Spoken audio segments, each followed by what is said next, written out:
They called the wrong species for help. Then the Deathworlder fleet arrived. The message arrived like a whisper through deep space, thin and scared, but clear enough to be understood. It slipped into Earth's listening stations on the far side of the moon, where quiet antennas watched the dark for anything unusual. Most nights were dull. This night was not. The signal was not a random pulse or a broken relay. It had language, it had structure, it had a voice. On a screen inside Orbital Command, the translation system worked in short bursts, turning strange sounds into simple words.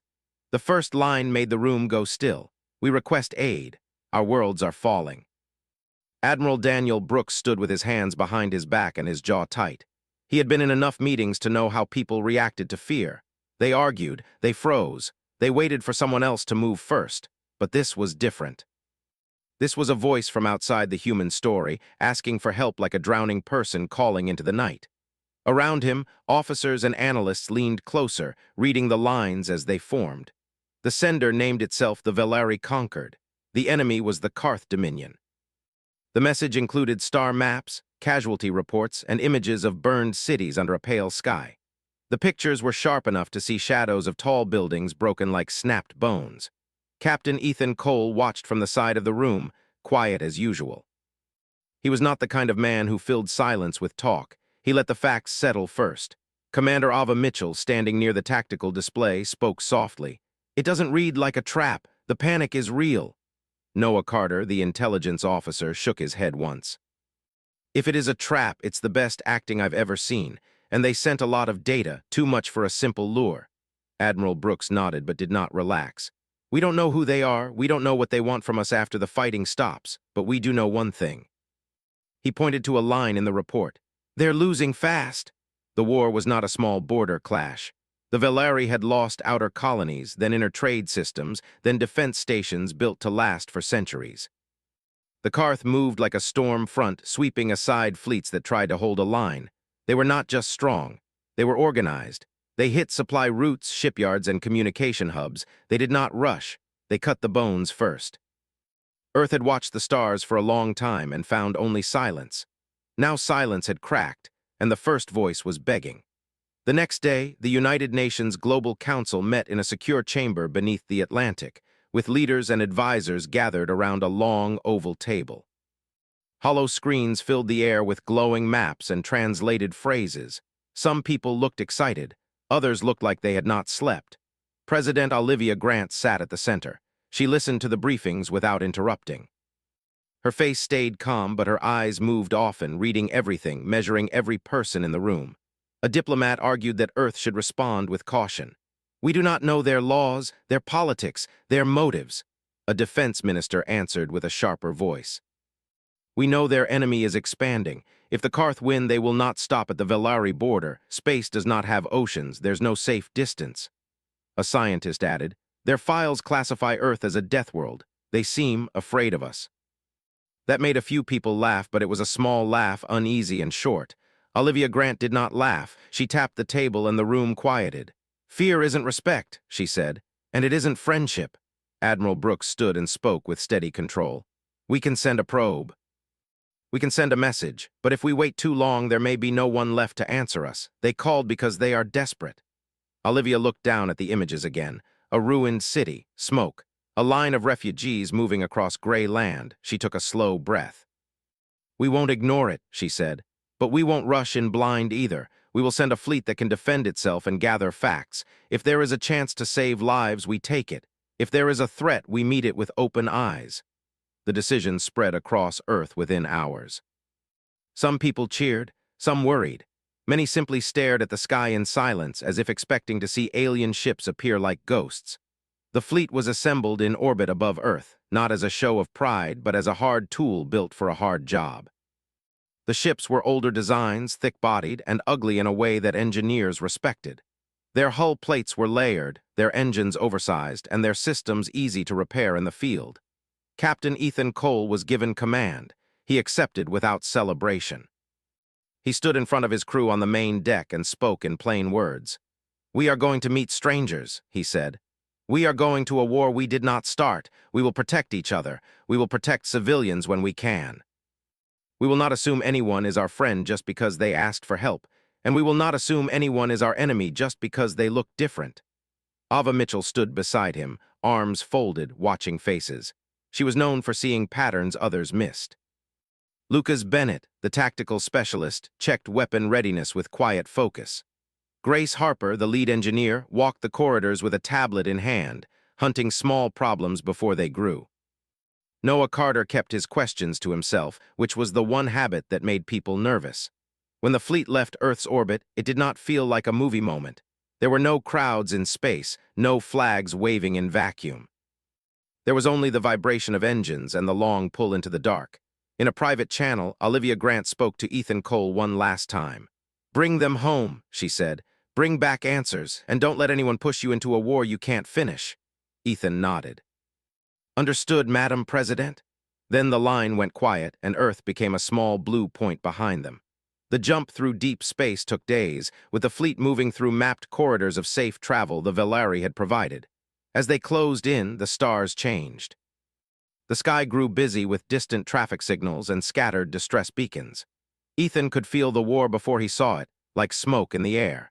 They met the Velari near a shattered relay station, where broken metal spun slowly like dead leaves. A sleek Velari vessel approached, bright and smooth, with curved panels that reflected starlight like water. It stopped at a respectful distance. A channel opened. A figure appeared on the main screen. The Velari ambassador was tall and thin, with pale skin and eyes like dark glass. The translator shaped her words into careful English. "I am Lyra Solon," she said. "On behalf of the Velari conquered, I thank you for answering. We feared no one would."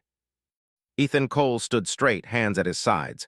"We received your request," he said. "We came to listen and to assess."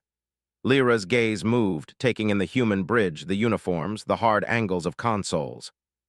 Her attention flicked to the ship's armor readouts visible in the corner. She seemed surprised. "Your vessels are heavily reinforced," she said. Grace Harper, standing behind Ethan, muttered under her breath, "You should see the ones we left at home." Ethan ignored that and kept his tone even. "Tell us what you're facing." Lyra's voice tightened as she spoke. "The Karth Dominion attacks without warning and without mercy. They take systems and erase resistance. Their fleets strike from long range. Our shields fail. Our formations break. We have lost too many worlds." Ava Mitchell stepped forward slightly. "Where will they hit next?" Lyra sent coordinates. A star system with a Velari defense platform and a civilian station nearby.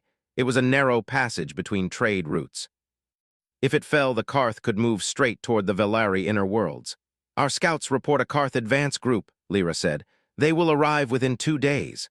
Lucas Bennett leaned toward the tactical screen. His face stayed calm, but his eyes sharpened. "Advance group or bait?" Noah Carter answered before Lyra could. "Likely both. If they know humans are here, they will test us." Ethan looked at the map. 2 days, not much time, enough time to set a trap if done right, enough time to fail if done wrong. He turned back to Lyra. "We will position near your platform," he said, "but you need to understand something. Our methods may not match yours." Lyra held his gaze. "We are past the point of pride, Captain Cole. We need survival." The human fleet moved into the assigned system and spread out, not in a neat line, but in layered zones. Ava Mitchell directed the placement with sharp efficiency. She used the Velari platform as bait but kept human ships ready to move fast. "Velari doctrine will expect us to guard the platform directly," she told Ethan. "So the Karth will likely aim past us, trying to hit from range. If we stay too rigid, we lose." Ethan watched the projected Karth entry points. "Then we don't stay rigid." Grace Harper walked up with a report. "Engines are ready for high burn, armor seals are stable, but if we take heavy lance hits, the outer plates will heat fast." Ethan nodded. "We'll keep moving." As the hours passed, the Velari platform sent steady signals, pretending nothing had changed. Civilians moved through the station, unaware of how close the war was. Some Velari ships hovered nearby, nervous and hesitant, staying behind human lines. Lyra Solon remained on the Velari vessel, but she stayed on an open channel, watching. Ethan could hear the strain in her breathing sometimes, even when she said nothing. Then, on the second day, space rippled. Ava Mitchell's voice cut through the bridge. "Contact." "Multiple signatures. They're coming in fast." The sensors painted them in red lines across the map, sleek ships, sharp and narrow like blades. They arrived in clean formation, confident and cold. No message came from them at first. No demand, no warning, just movement. Lucas Bennett spoke quietly, almost as if he did not want to disturb the moment. They're lining up for long-range fire. Ethan's hands stayed still, but his mind moved fast. He had expected fear from his crew. Instead, he saw focus. This was not their first crisis as a species. It was just their first in the wider galaxy. The Karth ships began to glow at their front edges, charging weapons. Ava looked at Ethan. If we stay here, they cut us apart. Ethan stared at the enemy formation. He thought about predators on Earth, about storms, about wild forces that only respected strength. He thought about the Velari voices asking for help, soft and scared. And he thought about what the Karth would do if they won. He made the choice without raising his voice. Full burn, he ordered. Close the distance. For a heartbeat, the bridge went silent, as if the command needed time to be understood. Then every officer moved at once. Engines roared. The human ships surged forward, heavy and relentless, like thrown stones that refused to stop. On the open channel, Lyra Solin's voice rose in alarm. Captain Cole, what are you doing? You are moving into their firing line. Ethan kept his eyes on the enemy. We're taking away their comfort, he said. They want a clean fight. We won't give them one. The first Karth lances fired. Bright lines tore across space and struck human armor. The impact shook the ships. Warning lights flashed. Heat climbed. Metal screamed. Grace Harper's voice came through, tight but steady. Outer plates are heating but holding. Keep pushing. Ethan did not flinch. Keep pushing. The human fleet kept accelerating, eating up the distance the Karth had depended on. The Karth formation wavered for the first time. Some ships adjusted position, unsure whether to retreat or hold. They were not used to prey that ran toward the teeth. Ava Mitchell tracked their change. They're hesitating, she said. They didn't expect this.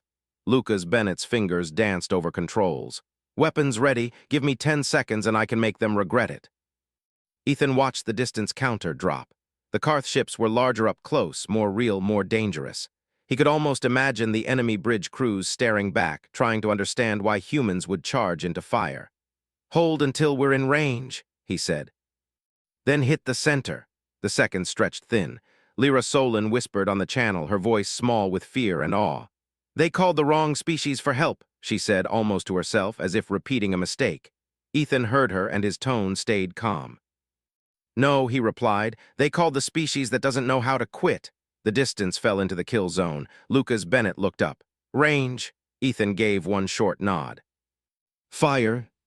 Missiles burst from launch bays in tight formations, their engines leaving faint trails as they rushed toward the Karth line. The first impacts surprised everyone watching. Karth ships had thin shapes designed for speed and long-range combat. They were not built for close pressure. When the human rounds struck, pieces of armor broke away in bright flashes. One enemy cruiser lost its forward weapons almost instantly. On the human bridge, Lucas Bennett spoke quickly but calmly. Direct hits confirmed. Their formation is spreading. They are trying to pull back. Ava Mitchell shook her head slightly. They want distance again. Don't let them reset. Ethan nodded. Maintain forward pressure. Keep moving. The human ships adjusted speed in small bursts, sliding sideways and forward in unpredictable paths. Instead of holding a straight attack line, they wove through incoming fire. The Karth energy lances continued firing, but their targeting struggled to keep up with the shifting angles. Grace Harper's voice came from engineering, steady even while alarms blinked around her. Outer armor at 60% on the lead ship. Heat levels rising but stable. We can take more, but don't get careless. Ethan allowed himself a small smile. Not planning to. On another screen, Ambassador Lyra Solin watched silently. Her ship stayed behind the human fleet as agreed, protected but close enough to witness everything. She had seen many battles before, but nothing like this. The Velari fought carefully, always seeking the safest distance. Humans seemed to accept danger as part of the plan. The Karth commander finally opened a channel, his voice sharp and cold through the translator. Unknown species, you interfere in a conflict that does not belong to you, withdraw or be erased. Ethan did not hesitate.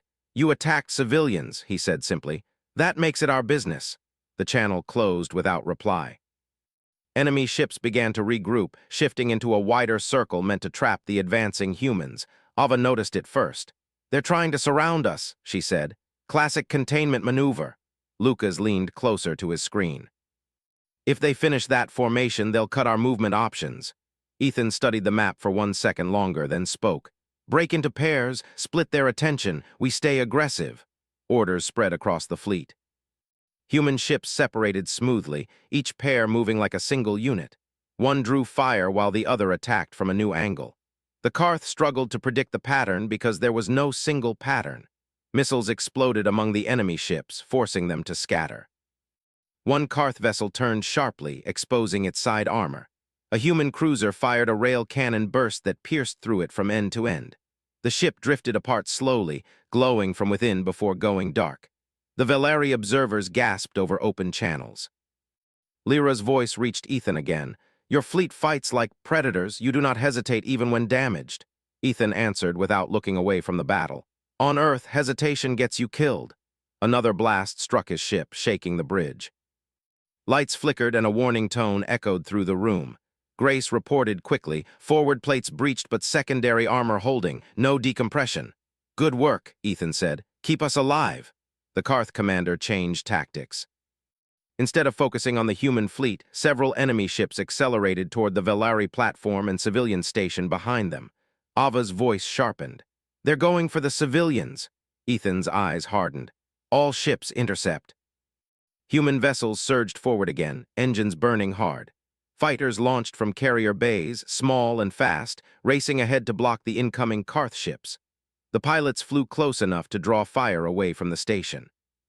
Lucas deployed a swarm of drones that scattered like sparks. Some carried weapons. Others projected false signals to confuse enemy targeting systems. The battlefield became noisy and messy, exactly how the humans wanted it. One Karth destroyer slipped through the chaos and fired at the civilian station. A bright beam shot toward it. Without waiting for orders, a human frigate moved directly into the path of the shot. The beam struck its armor, carving deep into the hull but stopping before reaching the station. The frigate's captain reported through heavy static. We're still here, redirecting power to shields. Lyra watched in shock. Veleri doctrine would never allow such risk for non-combatants, but the humans acted without debate, as if protecting civilians was instinct. The fight grew closer, faster, louder. Ethan's ship moved within extreme range of a Karth flagship. The enemy vessel was longer than anything in the human fleet, its weapons glowing with dangerous power. Lucas looked up. That's their command ship for this group. Take it out and they lose coordination. Ava calculated quickly. We need a distraction. Ethan turned slightly toward her. You have one in mind? She nodded once. Us. Before anyone could argue, he gave the order. The flagship accelerated straight toward the Karth leader, drawing heavy fire. Energy beams struck the hull again and again, each impact shaking the ship like thunder. Grace's voice rose slightly for the first time. Structural stress climbing, we can't take this forever. We don't need forever, Ethan said quietly. At the same moment, two human destroyers approached from opposite sides, hidden by drifting debris and drone signals.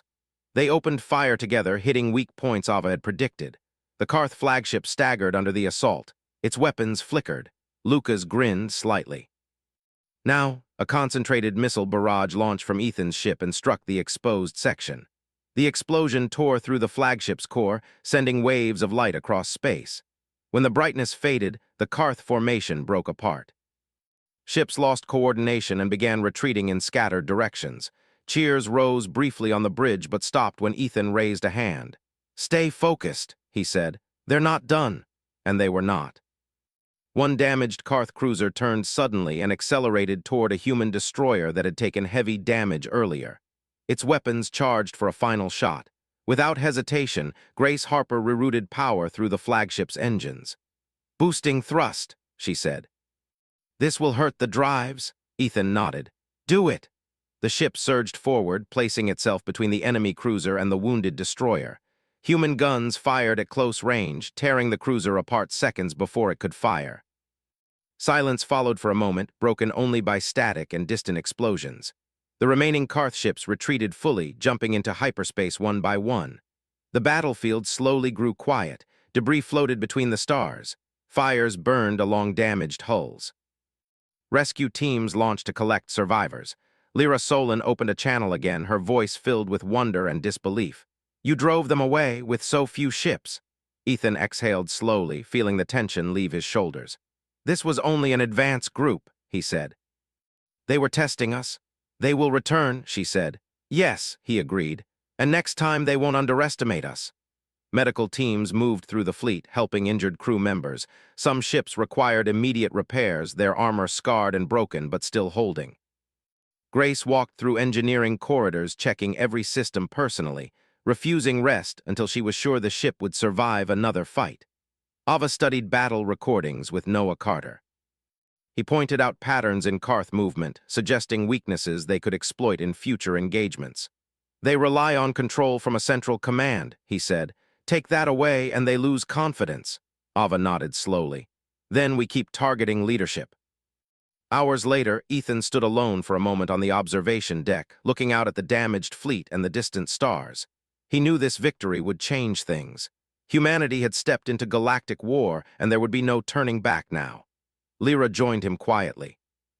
You fight differently, she said. You accept risk that we avoid. Ethan looked at her. We grew up on a dangerous world. Playing safe was never enough. She watched the stars for a long moment.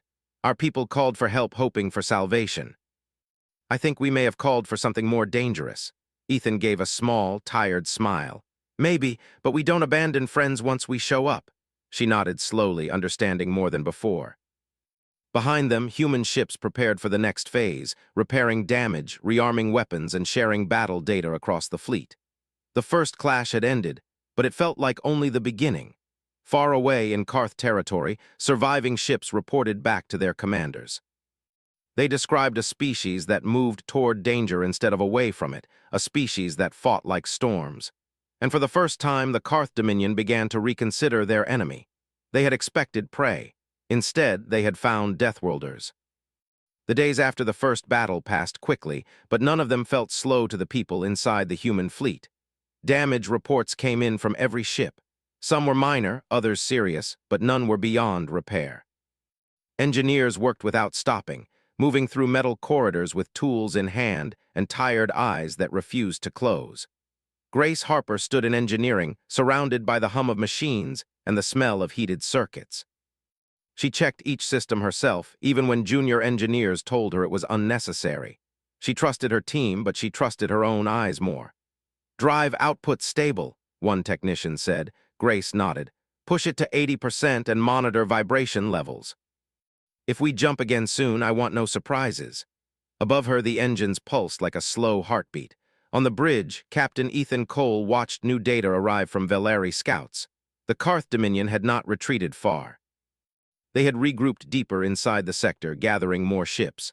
Ava Mitchell studied the map with narrowed eyes.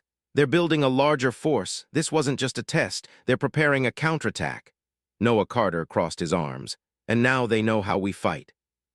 They'll adapt.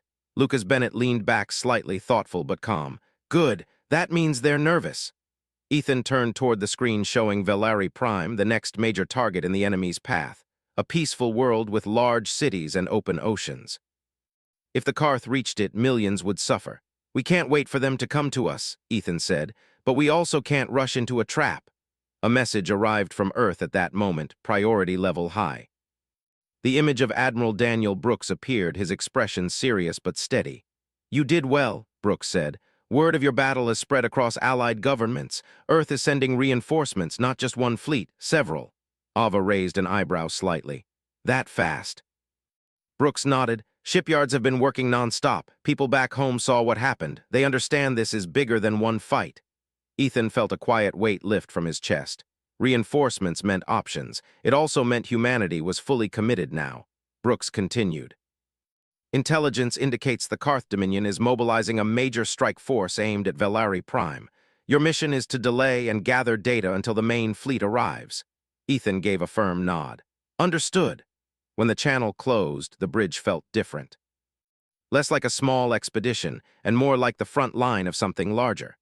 The human fleet moved closer to Veleri territory, joined now by several Veleri ships that had begun adapting human tactics. Their formations were less rigid than before, their movements more flexible. Lyra Solon remained nearby, acting as a bridge between the two cultures. During a quiet moment, she stood beside Ava Mitchell watching training simulations. You changed tactics quickly, Lyra said. Ava smiled faintly. We have to. Every enemy teaches us something new. Lyra hesitated. The Veleri struggle with that. Tradition guides our fleets. Change comes slowly. Ava looked at her kindly. Then start small. Try new ideas one at a time. You'll get there. Lyra nodded, thoughtful. The warning came suddenly. Long-range sensors detected massive hyperspace disturbances ahead. Not dozens of ships, hundreds. Lucas whistled quietly. That's not an advance force, that's a full invasion fleet. Red symbols filled the tactical screen. Ethan stood straighter. Alert all ships. Defensive positions. The fleet spread out, forming layers around Veleri Prime. Civilian traffic moved quickly towards safe zones while defense platforms powered up. The sky above the planet grew crowded with ships preparing for battle. Lyra's voice trembled slightly as she watched. If they break through here, everything falls. Ethan kept his voice calm. Then we don't let them break through. Space rippled as the Karth fleet arrived. Their ships filled the darkness like a moving wall. Larger vessels stood behind smaller escorts, energy weapons already charging. This time they did not hesitate.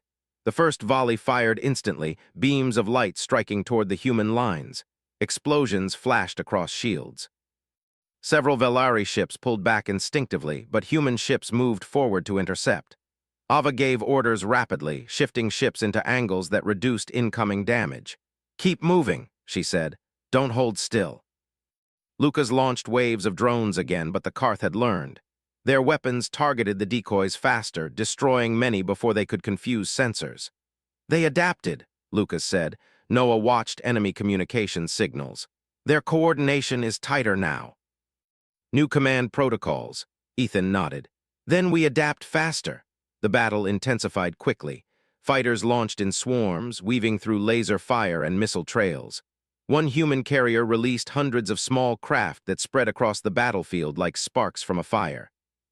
Above Veleri Prime, defensive shields flickered under pressure. Some Karth ships ignored the human fleet and aimed directly at the planet. Ethan saw it instantly. "Interceptors to Sector 3. Do not let them reach firing range." Human fighters accelerated hard, placing themselves between the enemy and the planet. Several took hits but continued flying. Grace reported from engineering, "We're pushing systems close to red. If this keeps up, we'll need cooled on time." "We don't have cooled on time," Ethan said quietly. A massive Karth battleship moved forward, larger than anything they had faced before. Its weapons charged slowly, building toward a devastating strike. Ava's voice grew tense. "If that fires at the planet, shields won't hold." Lucas checked weapon ranges. "We need to get closer, but it's heavily guarded." Ethan thought for only a second. "Then we punch through." The flagship accelerated again, drawing enemy fire. Other human ships followed, forming a spearhead aimed directly at the giant battleship. Energy beams struck their armor repeatedly. Warning lights flashed everywhere. Crew members held onto consoles as the ship shook. Grace shouted over the noise, "Armor integrity dropping?" "Keep us steady," Ethan replied. As they closed distance, smaller Karth ships moved to block them. Ava directed precise maneuvers, sliding between enemies at angles that reduced exposure. Lucas fired rapid bursts, forcing gaps in the enemy line. Finally, they reached range. "All weapons," Ethan said. Rail cannons fired together, slamming into the battleship's shield. Missiles followed, detonating in waves. The shield flickered but held. Noah spoke quickly. "Enemy command signal originates from that ship. Take it down and their coordination breaks again." Ethan nodded. "Focus fire on the command section." Human ships converged, firing relentlessly. The battleship returned fire with brutal power, striking one cruiser hard enough to send it spinning. But the humans did not slow. Then a sudden flash erupted as a Veleri squadron joined the attack, following human tactics for the first time. They moved closer than their doctrine allowed, firing at weak points Ava had marked. The combined attack overloaded the shield. Lucas grinned. Shield collapsing. Another volley struck the exposed hull. The battleship exploded in a burst of light that lit half the battlefield. For a moment, enemy coordination faltered again. Karth ships moved less smoothly, some retreating, others advancing without clear purpose. Cheers echoed across human channels, but Ethan stayed focused. "Hold formation, they still outnumber us." As the fight continued, new signals appeared at the edge of sensors. Ava looked up sharply. "New contacts, multiple jump signatures." Everyone held their breath. Then human identification codes appeared. Reinforcements had arrived. Out of hyperspace came a vast human armada, ships of every size forming long lines across the stars. The sight shifted morale instantly. Human crews felt energy surge through them. Valeri ships broadcast signals of hope. Admiral Daniel Brooks appeared on screen again, standing on the bridge of a massive battleship. "Looks like you started the party without us," he said calmly. Ethan allowed himself a brief smile. "Glad you could join." Brooks' fleet moved into position, surrounding the Karth forces from multiple angles. The balance of power shifted quickly. The Karth fleet hesitated. For the first time, they faced not a small expedition, but the full weight of a Deathworld species ready for war. And the battle was far from over. The arrival of the human armada changed the feeling of the battlefield at once. Where there had been fear and tension, there was now strength and movement. Long lines of human ships filled the dark space around Valeri Prime, engines glowing like rows of stars that had come alive. Admiral Daniel Brooks took command of the combined fleets with calm precision. His voice moved across communication channels, steady and clear, giving orders that shifted human ships into new positions. The armada did not rush forward blindly. It spread out like a net, closing gaps and cutting off escape routes. Captain Ethan Cole watched the updated tactical map. The Karth Dominion fleet, once confident and organized, now faced pressure from several sides. Their ships began to change formation, pulling closer together as if trying to protect something hidden inside their lines. Ava Mitchell noticed it first. "They're guarding their central command," she said. "That's where their main control signal must be." Noah Carter nodded. "If we break that, their coordination collapses again, but they know that now. They won't let us get close easily." Lucas Bennett leaned forward, scanning weapon ranges. "We'll need a distraction, something big enough to pull their attention." Ethan looked toward the main screen where Admiral Brooks stood. The older officer seemed to already understand. "Cole," Brooks said over the channel, "your fleet will form the spearhead again. My carriers will push from the flanks. We divide their focus." Ethan answered without hesitation. "Understood." Human ships moved into formation quickly, their engines flaring as they advanced toward the heart of the Karth fleet. Valeri vessels followed behind them, less hesitant than before.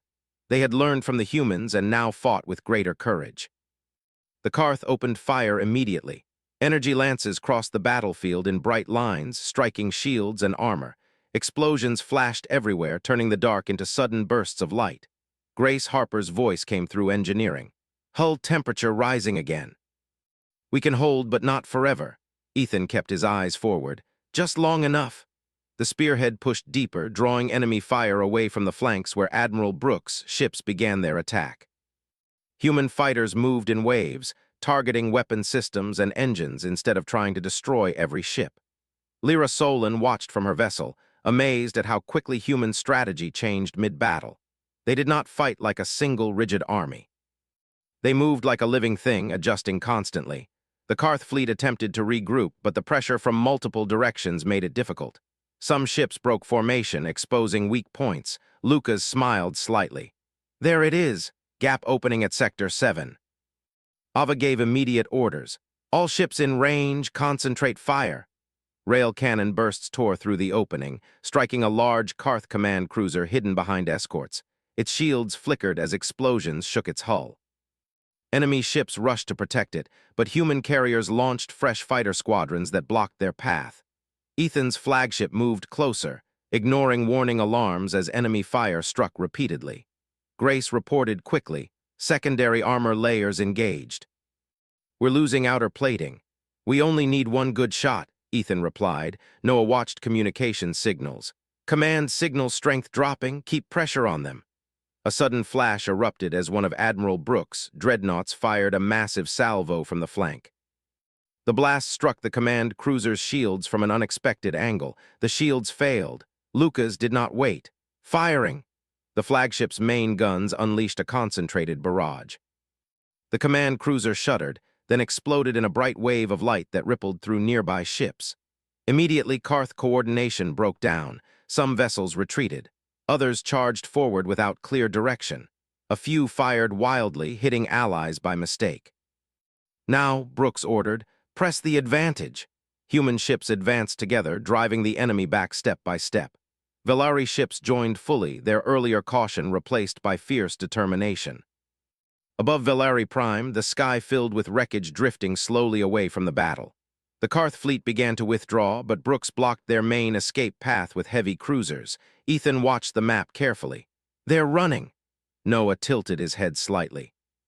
"Not completely. Some signals show they're protecting a retreat corridor deeper into their territory." Ava understood at once. "They're planning to regroup again. If we let them go, this war continues." Ethan looked toward Admiral Brooks' image. The decision was not simple. Pursuing could lead them into unknown space and unknown traps. Brooks spoke slowly. "We end this now. All fleets prepare for pursuit." The combined human and Velari forces moved forward, chasing the retreating enemy through hyperspace corridors. The stars stretched and twisted as ships jumped together, engines burning at maximum power. They emerged near the edge of Karth territory, where a heavily fortified system waited. Defense platforms surrounded a dark world below, weapons charging as the fleets arrived. "This is their stronghold," Noah said quietly. "Their home command network." Ethan felt the weight of the moment. This was no longer defense. This was the final confrontation. The Karth fired first, unleashing a massive volley meant to stop the advancing fleets. Human ships spread out, reducing damage while returning fire. The battle became fierce and chaotic. Human tactics focused on disabling defense platforms one by one instead of charging directly at the planet. Grace struggled to keep engines running under constant strain. "We're pushing beyond safety limits," she warned. "We finish this," Ethan said. Ava coordinated multiple wings of ships, guiding them through defensive fire. Lucas directed heavy weapon strikes against shield generators around the planet. One by one, defense platforms fell. Noah worked quickly, searching for weaknesses in enemy communication. Suddenly he looked up, eyes wide. "I can access civilian channels on their planet," he said. "If we broadcast a surrender message directly, it might pressure their leadership." Ethan considered it only for a moment. "Do it!" Noah transmitted a message explaining that humanity did not seek destruction of the Karth people, only an end to the war. The message spread across the planet's networks, reaching civilians and local leaders. Inside the Karth command structure, confusion began to grow. Some ships hesitated to continue fighting. The human fleet advanced slowly but steadily, refusing to destroy unnecessarily. The pressure built until finally a new signal arrived. The Karth Supreme Strategist appeared on screen, wounded but proud. "You are relentless," the translator said. "We underestimated your species." Ethan stood calmly. "This war ends now." After a long silence, the strategist lowered his head slightly. "We surrender under terms of ceasefire." The battlefield went quiet. Human and Velari ships held position while confirmation signals passed back and forth. Slowly, enemy weapons powered down. Relief spread through the fleets like a deep breath finally released. Later on Velari Prime, celebrations began quietly. Survivors watched the sky with tears and disbelief. Lyra Solon stood beside Ethan on a viewing platform overlooking the city. "When we called for help," she said softly, "we thought we were summoning rescuers." Ethan smiled faintly. "You did," she shook her head gently. "No, we called warriors who protect." Back on Earth, President Olivia Grant addressed humanity, speaking not of victory but of responsibility. Humanity had stepped into a larger galaxy and found its place among the stars. Across distant systems, one lesson spread from world to world. If you call a Deathworld species for help, understand what that means. They do not arrive quietly. They arrive determined. And when they choose to stand beside you, they do not leave until the fight is finished.